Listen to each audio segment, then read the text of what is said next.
Nos invités aujourd'hui ont en commun d'avoir suivi de très près l'élection américaine du 5 novembre dernier, puisque deux d'entre eux rentrent tout juste des États-Unis où ils ont passé plusieurs semaines. Alors avec eux, nous allons clore provisoirement, bien sûr, notre série de 3 émissions sur le scrutin aux États-Unis en faisant un retour d'expérience de terrain. Comment s'explique la nette victoire de Donald Trump? La période de transition a déjà commencé. Comment se déroule-t-elle? Que nous enseigne-t-elle? Enfin, avec les pleins pouvoirs, que va faire Donald Trump? Va-t-il nous surprendre? Vous êtes les bienvenus au Club Le Figaro International.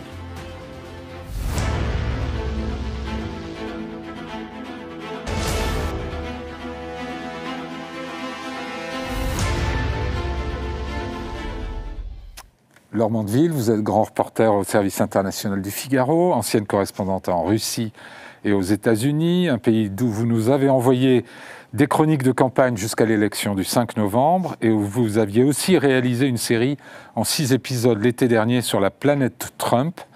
Je rappelle que vous aviez publié « Qui est vraiment Donald Trump » en 2016 et vos derniers livres sont sur d'autres sujets, Les révoltés d'Occident de Zemmour, de Trump à Zemmour, ouais. Et Quand l'Ukraine se lève avec Constantin Sigov, parus tous deux en 2022. Mathieu Gallard, ouais. Vous êtes directeur d'études au sein du département opinion de l'Institut Ipsos.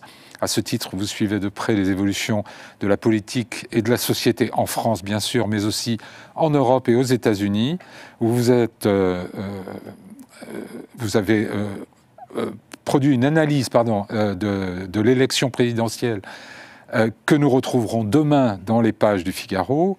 Et vous venez également de publier « L'Amérique au bord de la guerre civile » avec un point d'interrogation. Pourquoi les Américains se détestent, sans point d'interrogation, octobre 2024 aux éditions de l'Aube. Cyril Louis, vous êtes grand reporter et rédacteur en chef adjoint du service international du Figaro. Vous aussi de retour des États-Unis, que vous avez sillonné pendant plusieurs semaines pour couvrir l'élection. Alors commençons peut-être par cette victoire de Donald Trump. Il a beaucoup été question de mur rouge. Vous, Mathieu Gallard, vous dites que la victoire de Donald Trump n'est pas large, mais qu'elle est solide. Expliquez-nous. Elle n'est pas si large que ça. Non, c'est vrai qu'au lendemain du scrutin, dans les médias français comme américains d'ailleurs, il y avait beaucoup ces expressions qui revenaient de vagues républicaines, voire même de raz-de-marée parfois. Ce qu'il faut bien savoir, c'est qu'aux États-Unis, le dépouillement prend longtemps. Et ça, c'est le cas à chaque élection présidentielle. Là, il n'est toujours pas fini, une semaine après le scrutin. Il va finir dans certains États très démocrates de la côte ouest dans des semaines. Et donc, en fait, ce qu'on a alors le lendemain du scrutin et ce qu'on a encore là, ce sont des projections. Mais les projections nous disent, et elles sont de plus en plus fines, qu'au final, Donald Trump devrait recueillir à peu près 1,5 point d'avance sur Kamala Harris, ce qui ne me paraît pas effectivement être la définition d'une victoire très large. Si on reprend d'ailleurs historiquement... C'est-à-dire il a 49, il est un peu en dessous de 50%, c'est ça, des voix? Il aurait 49,9% exactement, et Kamala Harris 48,5%. Donc un peu moins de 1,5 point d'écart. Ça serait moins, par exemple, que l'avance qu'avait obtenue Barack Obama pour sa réélection en 2012 ou qu'avait obtenue George Bush pour sa réélection en 2004. Des élections qui, à l'époque, n'avaient pas du tout été qualifiées de raz-de-marée. Après, il ne s'agit pas évidemment de remettre en cause la réalité de cette victoire. Il faut dire aussi au niveau des grands électeurs, c'est très net. Il y a 312 contre 226. Et je pense que ça explique pourquoi. Mais pareil, si on reprend dans la plupart des swing states, on est sur des victoires de Donald Trump qui sont quand même relativement étroites. Dans le Wisconsin, il me semble qu'il a moins d'1 point d'avance. Dans le Michigan, 1,5. En Pennsylvanie, 2 points d'avance. Donc voilà, c'est une victoire claire, c'est une victoire nette, mais ça n'est pas, de mon point de vue, une victoire large. Pour vous contredire, puisque c'est le jeu du débat, il a quand même gagné les 7 États pivots qui pouvaient basculer, enfin qui étaient supposés pouvoir basculer dans un camp ou dans l'autre. Dans le sud, le mur bleu, le prétendu mur bleu est tout rouge, là on le voit sur la carte. Donc c'est effectivement une victoire quand même sans appel et, comme vous dites, solide. Qu'est-ce qui la rend solide ? Ce qui la rend solide, effectivement, c'est sa capacité à faire basculer l'ensemble des swing states, pas forcément à grand-chose, mais effectivement, ils basculent tous dans le même sens. Et puis, je dirais que ce qui effectivement renforce cette solidité de la victoire, c'est bien sûr le fait que les Républicains remportent le Sénat. Ils le font basculer. Il était démocrate lors de la précédente mandature. Là, il devient républicain. Et a priori, là, ça devient désormais quasiment certain. Il remporte la Chambre des représentants aussi. Ce qui fait que, effectivement, les Républicains vont remporter ce qu'on appelle le trifecta, c'est-à-dire la capacité à contrôler à la fois la présidence et les deux chambres du Congrès. Et on parlera plus tard de la Cour suprême. Laure Mandeville, sur le terrain, le ressenti, c'était qu'un phénomène comme aussi profond pouvait se produire ? Oui, tout à fait. Enfin, moi, je n'ai pas été surprise en fait, de ce qui s'est passé, parce que je pense que ce résultat est le résultat d'une révolte qui a commencé il y a 9 ans, et qui est la révolte de 2016, et qui, contrairement à ce que beaucoup ont pensé, n'a pas été un phénomène transitoire. Le New York Times a dit non, ce n'est pas une aberration, Donald Trump, c'est en fait un phénomène profond, une révolte profonde contre le système, et un rejet extrêmement profond du Parti démocrate. Et surtout, au-delà du Parti démocrate, je dirais de la classe intellectuelle, médiatique et politique qui a dominé les États-Unis depuis des décennies et qui s'est vu infliger une véritable, je dirais, raclée, on pourrait dire, une gifle. Sur le plan, là où vous étiez, vous sentiez cette colère ? Moi, j'ai senti cette colère et je pense Vous étiez surtout en Pennsylvanie. Moi, j'ai été essentiellement en Pennsylvanie et j'ai fait un petit tour en Floride sur la fin pour assister en fait à la soirée électorale de Trump. Et c'est vrai qu'il y avait une véritable exaspération qui s'est exprimée contre en fait cette classe intellectuelle qui a agi comme une sorte de clergé moralisateur, qui a voulu embringuer en fait les États-Unis dans une direction et qui s'est vu répondre non, nous ne voulons pas aller dans cette direction-là. Et donc je crois que ce qui est très intéressant, c'est-à-dire vous dites c'est pas très large, etc. Je pense que c'est quand même extrêmement impressionnant, d'autant plus qu'il était quand même un candidat complètement anti-establishment, qui avait contre lui en fait tout le système. Et puis, à part bien sûr les républicains qui se sont ralliés à lui, mais ce qui est intéressant, c'est qu'il a fait des avancées très importantes en territoire bleu profond. Par exemple, à New York où il avait sur les villes une différence de 10 à 20 points, il se retrouve à quelques points seulement. Vous vous êtes promené un peu plus largement, y compris dans des régions un peu plus démocrates. Vous aviez quel ressenti pendant les dernières semaines de la campagne? Alors, bon, déjà, moi, je n'ai pas vu venir cette victoire nette, à défaut d'être très large. J'entendais, comme tout le monde, et je lisais comme tout le monde les sondages qui nous annonçaient un résultat très serré. La révolte dont Laure nous parle, elle est évidemment très perceptible, en particulier, me semble-t-il, au sein de ce qui constitue depuis une dizaine d'années le socle des partisans de Donald Trump, l'aile droite du Parti républicain. Là, il y a en effet un rejet très net des élites. Ce qui m'a frappé par ailleurs, c'est que d'autres composantes de l'électorat se sont ralliées à Donald Trump, et ça, c'était assez perceptible. D'une part, l'aile plus modérée du Parti républicain, donc Kamala Harris pensait peut-être qu'elle arriverait à décrocher une partie de l'électorat à son profit. Manifestement, ça n'a pas marché pour un certain nombre de raisons sur lesquelles on pourra revenir. Et puis par ailleurs, des segments de l'électorat qui étaient traditionnellement acquis au Parti démocrate. On a beaucoup parlé de l'électorat afro-américain, de l'électorat hispanique.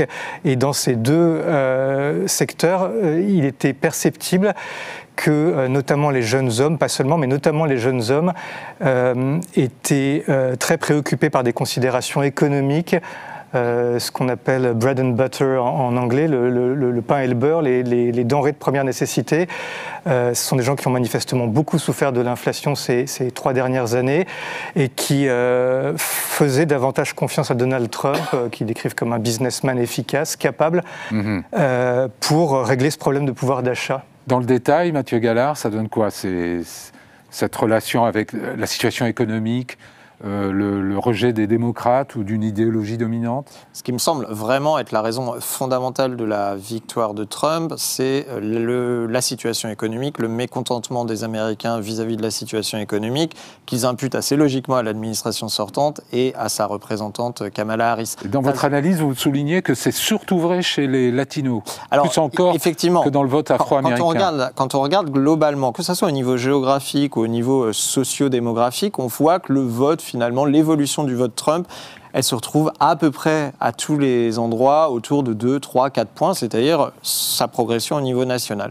Mais il y a un segment où vraiment c'est extrêmement impressionnant, c'est le vote latino, où là il progresse très fortement. Et en fait, quand vous regardez dans le détail, ça n'est pas le vote latino, c'est vraiment le vote des jeunes hommes latinos. Là, il gagne 27 points, si mes souvenirs sont bons, par rapport à 2020, alors que chez les jeunes femmes latinos ou chez les hommes latinos plus âgés, il y a des progressions, mais qui sont de l'ordre de 4, 5, 6 points. Donc vraiment, c'est une progression qui est massive chez les jeunes hommes latinos. Et globalement... Et surtout dans les comtés les plus pauvres, alors, vous le soulignez. C'est vraiment extrêmement impressionnant dans certains comtés très pauvres du long de la vallée du Rio Grande, qui est la frontière entre le Texas et le Mexique, où là, effectivement, vous avez des comtés qui sont à 97-98% hispaniques, qui sont extrêmement pauvres, vraiment parmi les plus pauvres du pays et vraiment des niveaux de pauvreté qui sont extrêmement impressionnants et avec des scores effectivement de Donald Trump qui explosent. C'est des comtés où en 2016, Hillary Clinton obtenait des majorités écrasantes autour de 70-80%.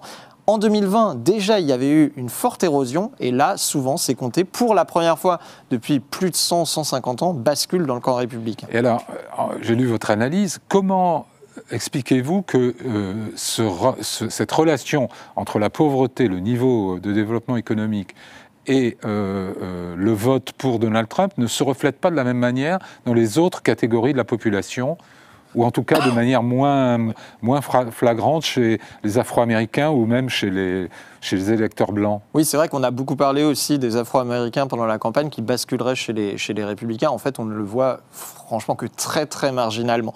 Donc c'est vrai qu'il y a cette question, pourquoi est-ce que ce phénomène, on le retrouve chez les Latinos? On peut imaginer qu'il y a plusieurs dimensions. Tout d'abord, c'est deux communautés qui, historiquement, sont quand même très soudées. Il y a quand même un encadrement social qui peut être notamment par le biais des églises, notamment par le biais de beaucoup d'associations communautaires. Mais c'est vrai que chez les Afro-Américains, il doit quand même rester un lien beaucoup plus fort avec le Parti démocrate. Ce lien, il s'était formé déjà dans les années 30 avec la New Deal, et puis surtout dans les années 60 avec la lutte contre les droits civiques. Chez les Latinos, il y a eu dans les années 70-80 des luttes syndicales qui ont quand même été prises en charge en partie par les démocrates, mais il n'y a pas ce lien quasi fusionnel entre une communauté et un parti politique.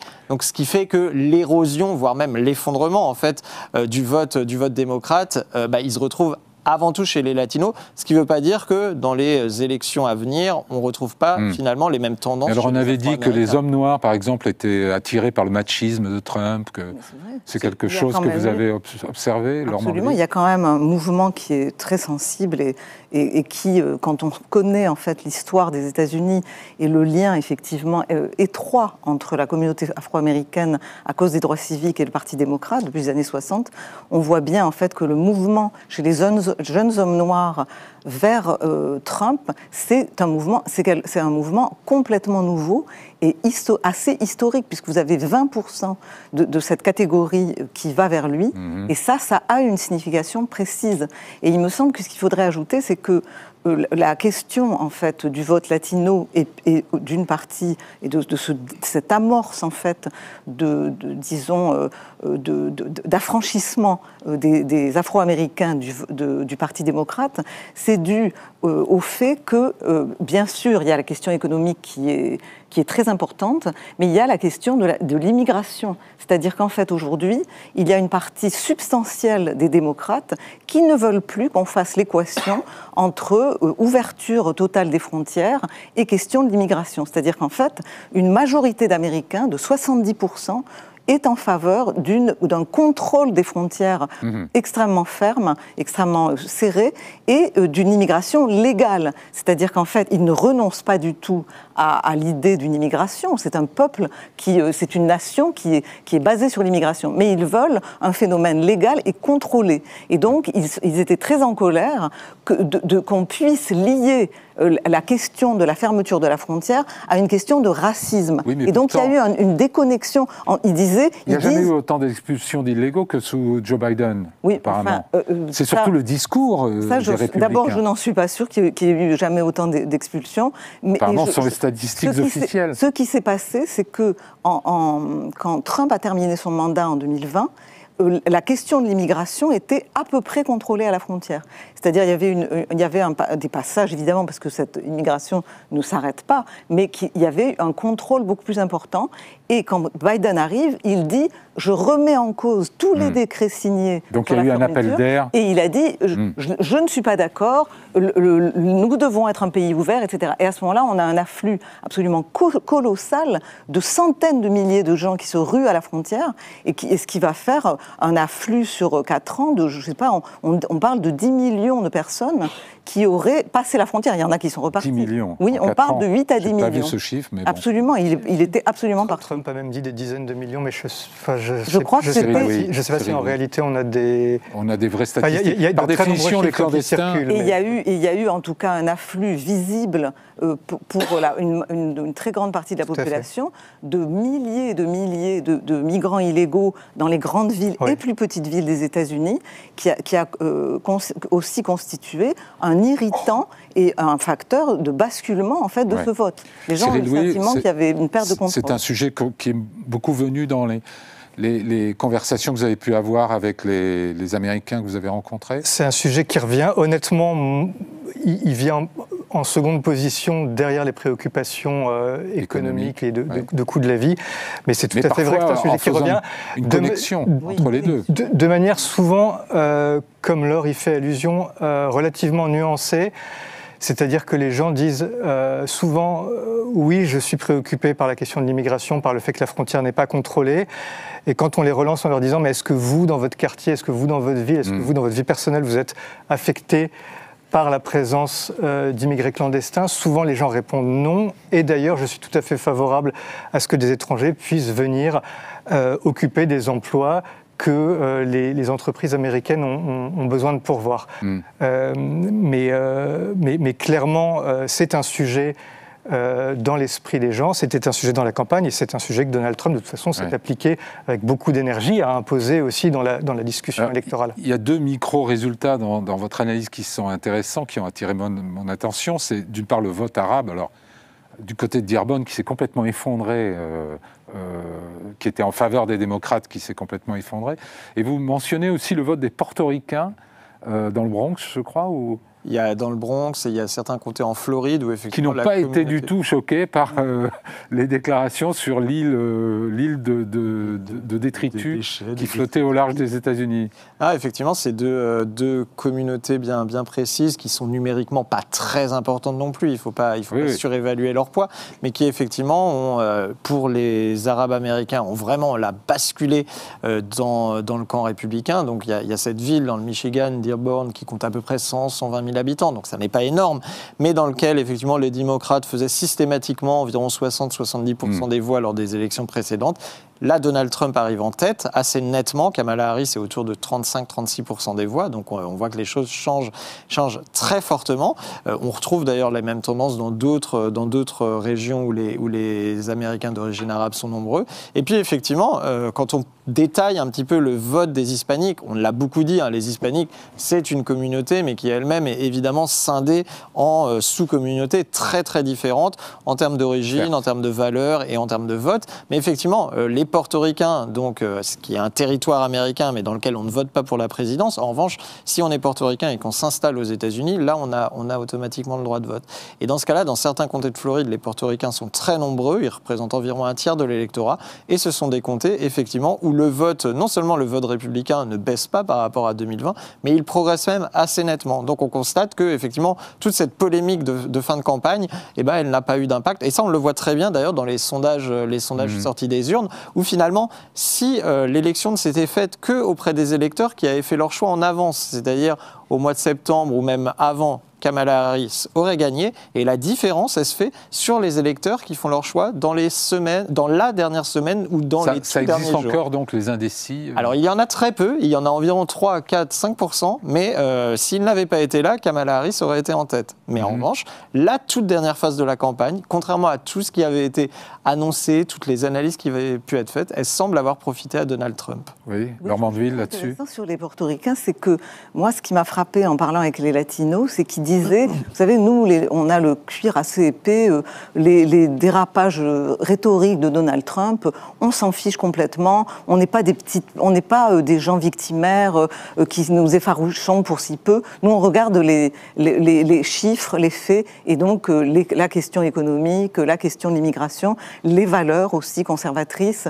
Et ça, c'est quand même assez frappant parce que je pense qu'il y a une différence entre les classes populaires qui massivement, je dirais toutes races confondues, vont plutôt vers Trump, c'est qu'ils font beaucoup moins attention à sa rhétorique. Et c'est vrai que les ennemis de Trump, et notamment les médias qui ont soutenu Kamala Harris, n'ont cessé de souligner qu'il s'agissait, que sa rhétorique était disqualifiante, qu'on ne pouvait pas élire quelqu'un qui s'exprimait comme il s'exprime. Mais bon, et comme en on fait, a dit les que ces classes procès populaires pouvaient être disqualifiants, mais rien n'est disqualifiant. Mais non, et justement, c'est ça qui est intéressant, c'est justement que dans les classes populaires, la rhétorique n'est pas disqualifiante. C'est-à-dire, ils ne prenaient pas au sérieux les paroles de Trump, ils prennent au sérieux ses actes. Et là, il y a vraiment une différence, je dirais, entre les classes éduquées et les classes plutôt populaires, qui sont beaucoup plus sur les actes. Je suis d'accord et pas d'accord avec ce que vous venez de dire, c'est-à-dire que je pense qu'en effet, l'une des grandes forces dont a bénéficié Trump,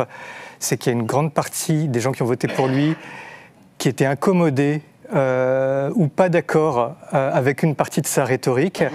Et comment ne pas l'être quand, par exemple, il explique que la présence d'étrangers dans le pays va corrompre le sang américain.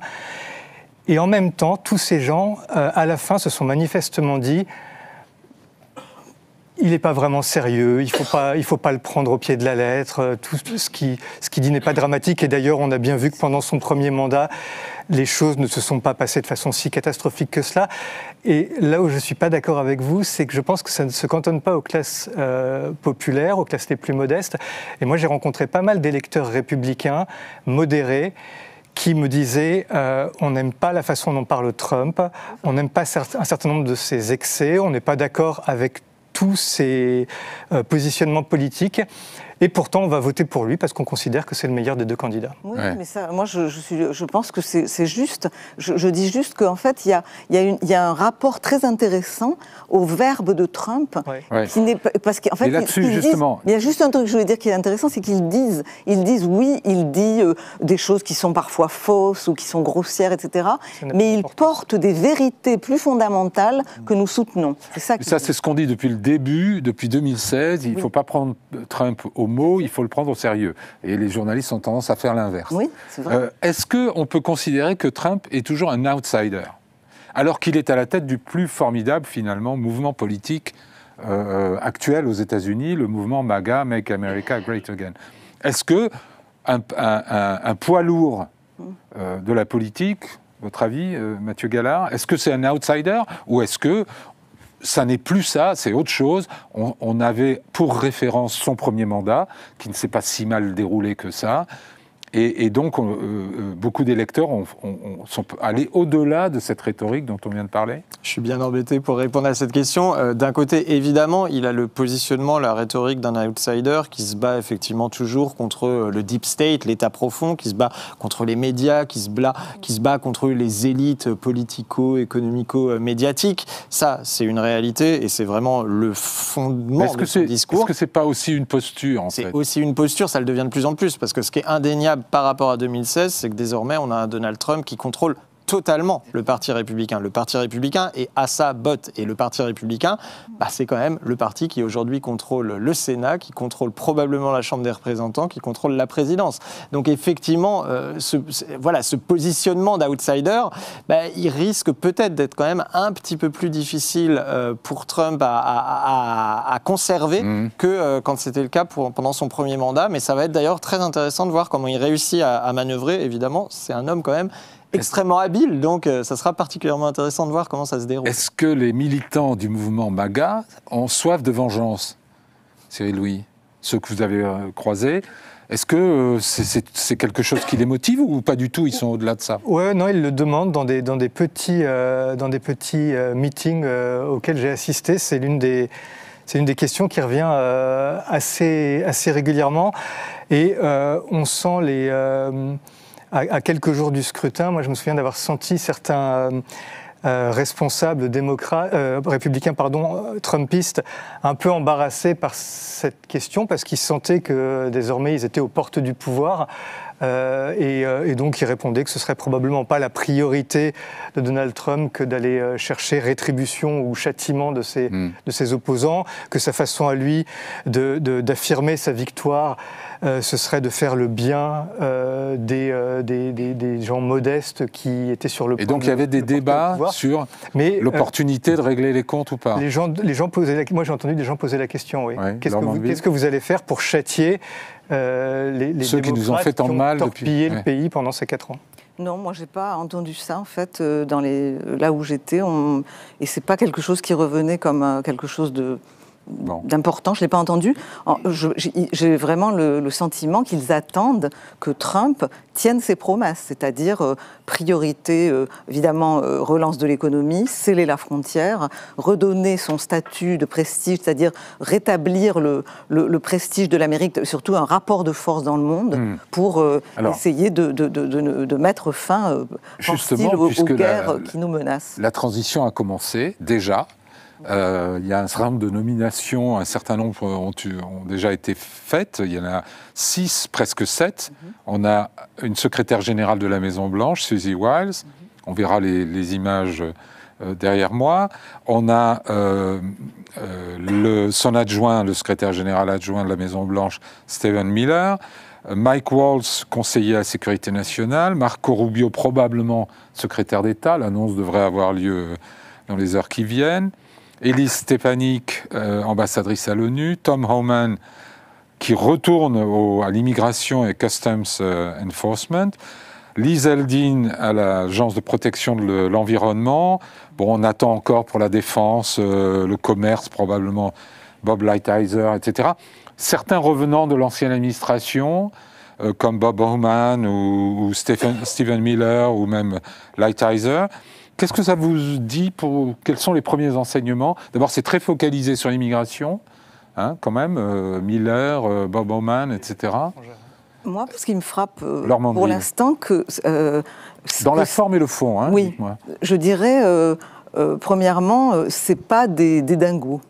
Oui. Bon, il y a Stephen Miller qui sur la question de l'immigration est radical, mais je ne vois pas de personnage pour l'instant inquiétant, notamment à ce qui nous, Européens, nous intéresse particulièrement, c'est-à-dire sécurité nationale, défense et affaires étrangères. On ne sait pas encore qui sera au Pentagone, donc ça c'est une vraie question et je pense qu'on a tous, on est tous en haleine. De Tom Cotton peut-être, qui alors, est un sénateur, Tom Cotton, ancien vétéran de l'Irak. Qui est un type assez remarquable, remarquable, dur, c'est un faucon. Donc ça irait complètement à contre-courant si c'était lui, mais j'ai entendu dire qu'il y avait des problèmes de famille, donc je ne sais pas si ça sera confirmé, mais ça serait plutôt...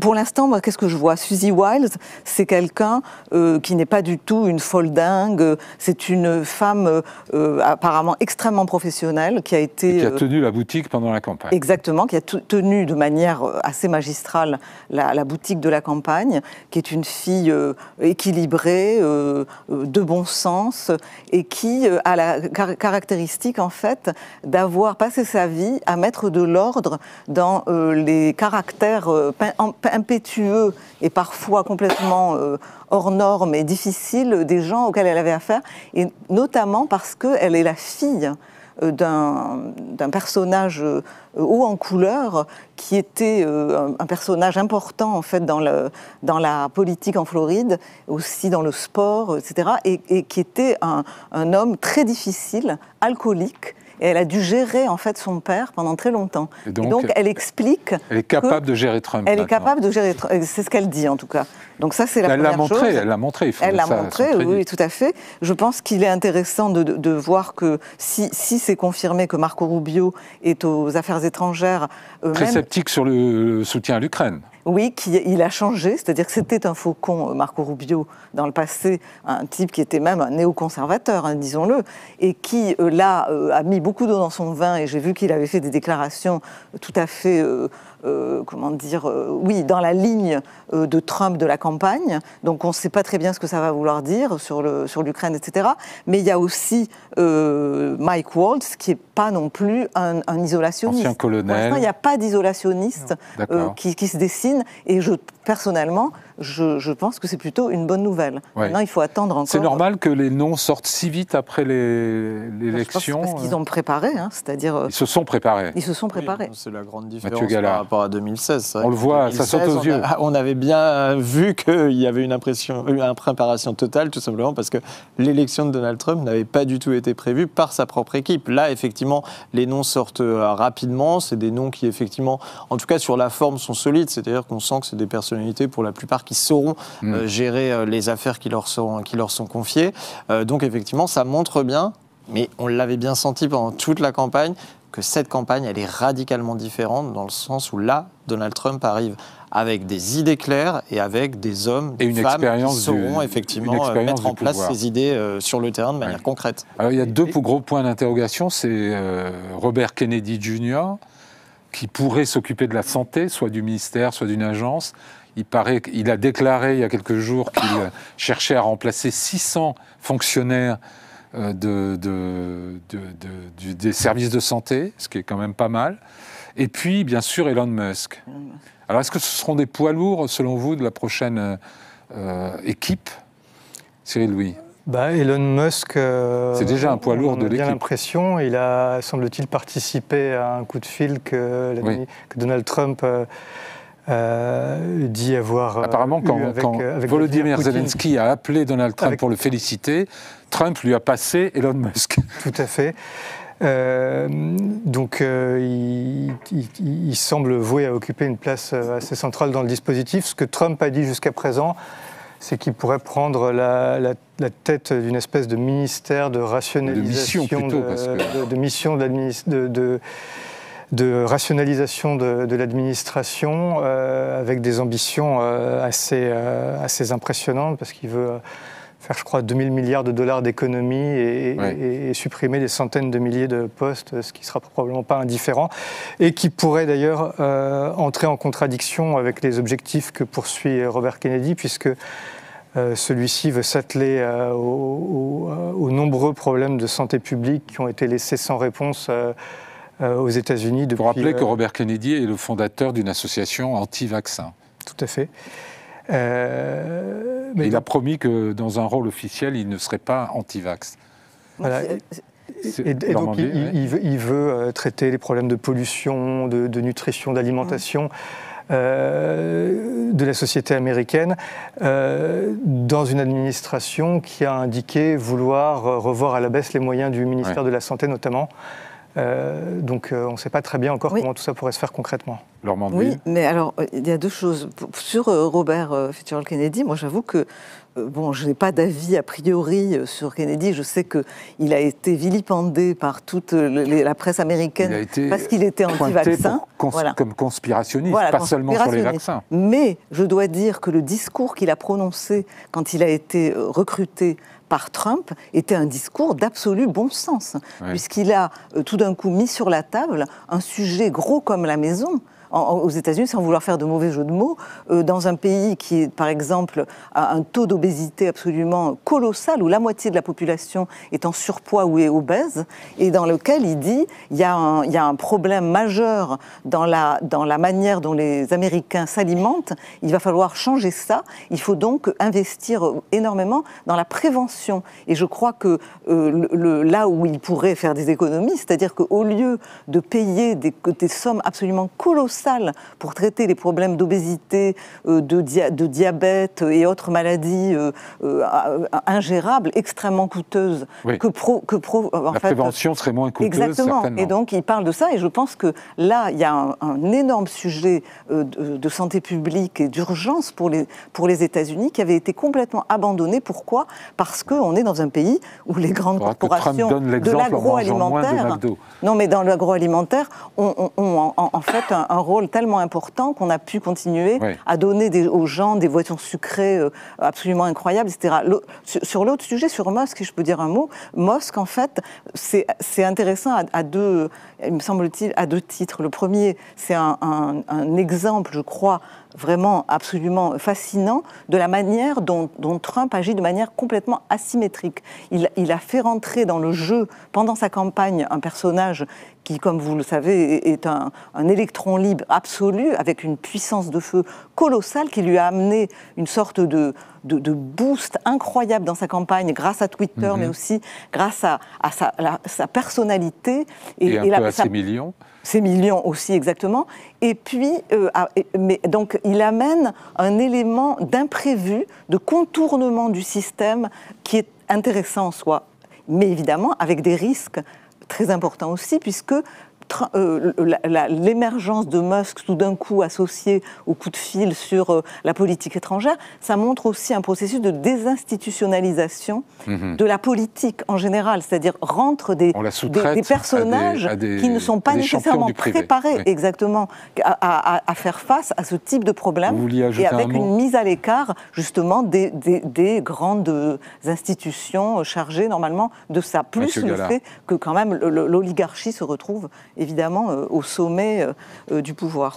Un mot là-dessus. De conflit d'intérêts, puisque Musk... Monsieur Gallard voulait dire un mot là-dessus. Non, et toujours sur Musk, je vois une autre source de tension dans l'administration, s'il obtient un rôle extrêmement important, c'est tout simplement qu'il n'est quand même pas sur la même ligne politique que Donald Trump. On a un Musk qui est sur une ligne qui est clairement libertarienne, dans laquelle l'objectif c'est vraiment d'avoir un État qui soit beaucoup moins puissant, beaucoup moins interventionniste, notamment dans les domaines sociaux.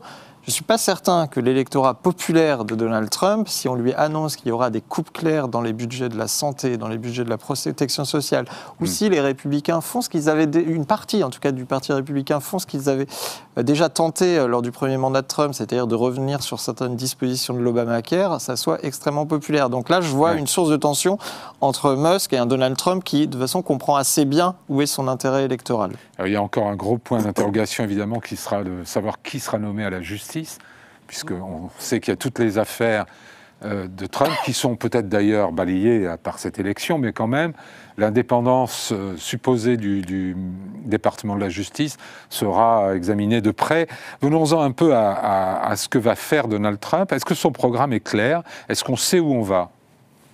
Laure Mandeville? Moi, je pense quand même que, oui, qu'il y a des priorités, en tout cas, qui sont définies, et qu'il faut se souvenir du premier mandat, il a fait ce qu'il avait dit. Donc, je crois qu'on peut s'attendre... L'immigration... Premièrement, l'immigration, il va, à mon avis, assez vite... Verrouiller la frontière. Une des questions, ça va être comment il va gérer la plus grande question expulsion de l'histoire. Voilà. Mais il faut pas oublier qu'il y aurait, selon un sondage de New York Times juste avant l'élection, 53% des Américains qui seraient en faveur d'expulsions massives d'illégaux. Je crois que c'est 56 même. 56, bon ben vous voyez, encore pire. Et donc il y a cet élément-là. Je crois aussi qu'il va y avoir une politique énergétique extrêmement claire et dès le début, c'est-à-dire qu'on va... Mais alors là, il y a aussi une contradiction avec Musk, c'est intéressant, parce qu'il veut supprimer le mandat toutes les contraintes d'acheter des voitures électriques. Trump. Il veut évidemment lever les restrictions au forage pétrolier, mais il veut aussi que les gens soient libres d'acheter des voitures à moteur à explosion, comme on dit. Oui, bien sûr. Mais ceci dit, Musk, pour le coup, est déjà bien content parce que le seul fait d'être dans cette campagne a fait que les ventes de voitures Tesla ont augmenté de 15%. Son action a pris 14% le lendemain de la victoire de Trump. Exactement. Donc je crois qu'il n'est pas trop à plaindre de ce point de vue-là. La raison principale, c'est les dérégulations annoncées qui vont beaucoup faciliter le travail des entrepreneurs, notamment dans l'innovation, de manière générale, comme ceux de Musk. Moi, ce que m'ont annoncé tous les gens un peu qui vont avoir des postes de responsabilité dans l'administration, c'est qu'il va y avoir une politique énergétique de drill, baby drill, c'est-à-dire on relance les industries fossiles pour faire baisser le prix, d'abord pour relancer l'économie, faire baisser les prix parce que l'énergie sera moins chère, Et puis, il y a un effet attendu géopolitique, c'est-à-dire que Trump, dans sa stratégie pour contrer l'alliance des méchants autoritaires sino-russo, oui, on va parler de politique étrangère, veut en fait faire un peu comme avait fait Reagan avec les Saoudiens, où il s'était entendu avec eux pour faire chuter le prix du pétrole, et il veut refaire ça.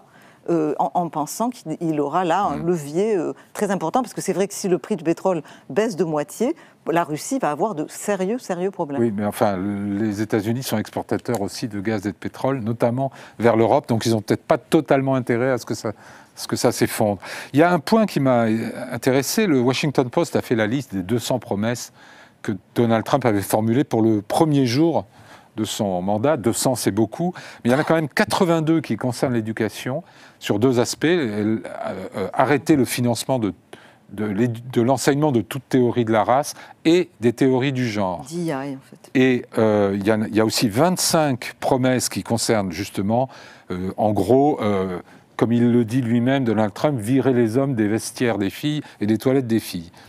Ça, c'est ce qu'on regroupe souvent sous le terme de wokisme côté démocrate. Est-ce que ça a pesé ? Est-ce que vous avez ressenti, pu mesurer par moment, que c'était une motivation pour les gens, effectivement, pour des parents, par exemple, de sortir les garçons des vestiaires des filles ? Oui, absolument. Les électeurs de Donald Trump ou les électeurs indécis sont très... Les démocrates n'ont pas peur de ça. Sont très préoccupés par ces débats. Ouais. Kamala Harris, qui avait adopté des positions tout à fait progressistes quand elle était en campagne pour la primaire du Parti démocrate en 2019, s'est empressée de se recentrer sur ces questions notamment, aussi également sur la question du fracking et sur un certain nombre d'autres sujets au début de sa campagne présidentielle. Mais ce recentrage est intervenu par la force des choses très tard.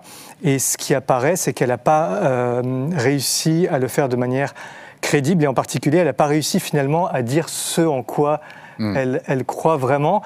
Et donc, en fait, elle n'a pas parlé du sujet pendant la campagne. Voilà, sur ces questions-là, mais précisément. Les républicains l'ont accusée d'avoir des tas d'idées dessus. Donc Trump a martelé que Kamala Harris était favorable à toutes ces pratiques, à la participation d'athlètes transgenres à des compétitions féminines, à la présence de sportifs transgenres dans des vestiaires pour femmes.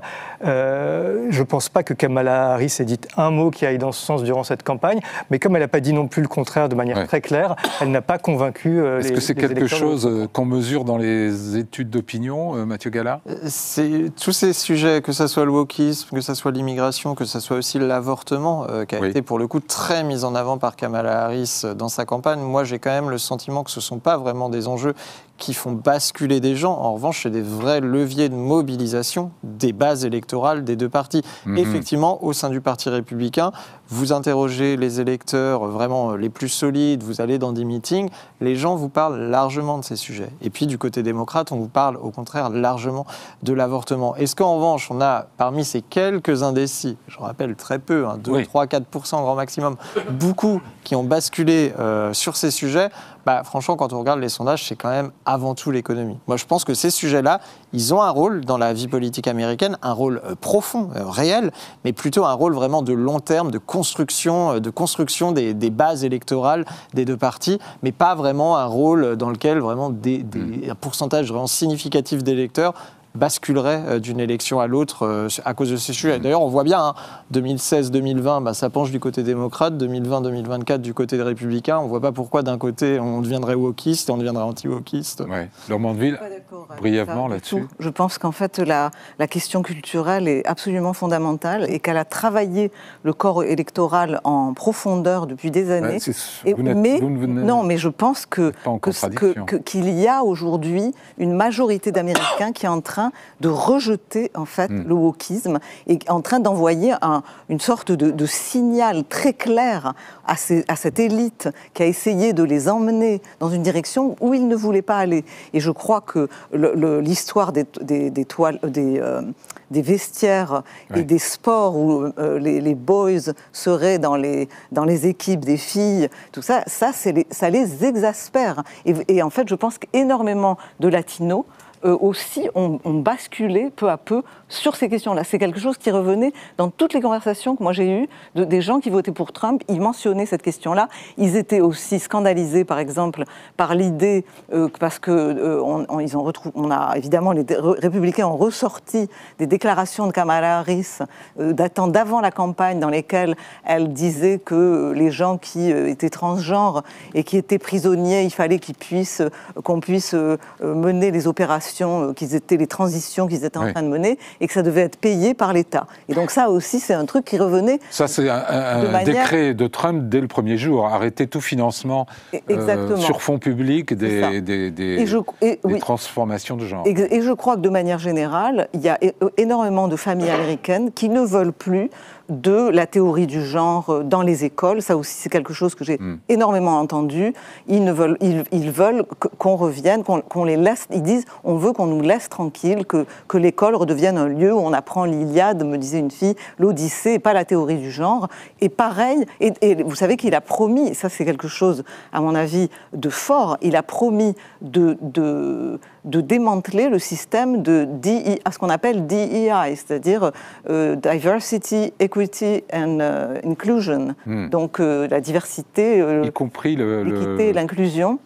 Les avantages à l'inscription à l'université, l'affirmative action. Ça, je pense qu'il va y avoir un débat important, mais c'est vrai qu'il y a aujourd'hui un rejet de l'affirmative action qui est en cours, parce qu'il y a l'idée qu'il faut revenir au système méritocratique qui a été à la base du système américain. C'est un système dans lequel il faut exceller pour pouvoir arriver, et c'est l'effort en fait qui mène au succès. Et donc il y a cette sorte de remise en cause qui est en cours, notamment chez les Noirs, par exemple. Moi, parmi les Noirs qui sont passés du côté Trump, c'est aussi un élément très important. Ils disent, on veut être à la même enseigne que tout le monde. Il n'y a aucune raison pour laquelle nous soyons jugés selon des critères différents. Alors, on suivra ça, évidemment, dans les premiers mois de l'administration Trump. Il y a un point important qui pose aussi, sur lequel il y a beaucoup de débats, c'est l'état de droit. Est-ce que l'état de droit peut être menacé par le prochain mandat de Donald Trump? Est-ce que c'est quelque chose qui est présent, par exemple, dans l'esprit des démocrates? C'était une motivation de vote? Alors ça, c'est certainement quelque chose qui est présent dans l'esprit des démocrates, à telle enseigne que Kamala Harris en a fait l'un des deux piliers de sa campagne. Et en fait, Kamala Harris, sous le terme de fascisme, c'était ça qui était Elle a rejoué la campagne de 2022 qui avait profité aux démocrates, qui avait remporté une victoire plus large que prévu face à Donald Trump, sur deux piliers, la préservation du droit à l'avortement et la défense de la démocratie. Et en fait, Kamala Harris a reconstruit sa campagne sur ces deux thèmes, et on a bien vu que les deux thèmes avaient perdu de leur centralité dans le débat public américain. Alors il y a un certain nombre d'aspects qui sont préoccupants. La première chose, c'est que Trump contrôle désormais tous les leviers du pouvoir. On a parlé du Sénat et de la Chambre. On peut parler aussi de la Cour suprême, où les juges conservateurs disposent d'une super majorité. Et puis Trump a dit qu'il voulait châtier ses adversaires, les journalistes, les responsables démocrates. Enfin, il y a un certain nombre de choses qui ne sont pas très précises, pas très circonstanciées, et dont beaucoup d'électeurs de Trump se disent il ne faut pas le prendre au sérieux, il ne faut pas s'inquiéter. Vous croyez qu'il va perdre son temps à ça, à chasser les têtes de ses ennemis? Je ne pense pas, mais bon... alors je me trompe. Il l'a Mathieu pas fait. Gallard. Effectivement, en 2016, on se rappelle de sa campagne ses meetings se terminaient systématiquement sur le slogan « Lock her up », donc mettez-la en prison, Hillary Clinton. Hillary Clinton n'est pas en prison. Peut-être qu'il regrette rétrospectivement de ne pas l'avoir fait. Après, moi, je ne sais évidemment pas ce qui va se passer. Je pense qu'effectivement, il y a des éléments qui sont quand même plutôt inquiétants, ne serait-ce que ce qui s'est passé le 6 janvier 2021, mais sincèrement, rien n'est écrit à ce stade. Cyril Louis. Cela dit, il va contrôler le Congrès, mais il disposera à la Chambre d'une d'une majorité assez courte. Et je ne suis pas absolument certain que l'intégralité des parlementaires républicains le soutiendraient dans une dérive... Dans les nominations à son administration, il y a déjà 2 représentants, donc ça fait 2 élections spéciales et ça va être une majorité qui va jouer à rien. Il nous reste 3 minutes. Est-ce que Donald Trump est d'extrême droite ?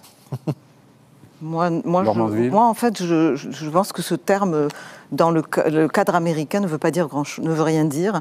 Et donc, moi, je parlerais le centre de gravité politique est déjà beaucoup plus à droite aux États-Unis. Je pense que c'est un nationaliste, Trump, et c'est ça le America First, qui est quand même, je crois, la définition en fait de ce que veut Trump.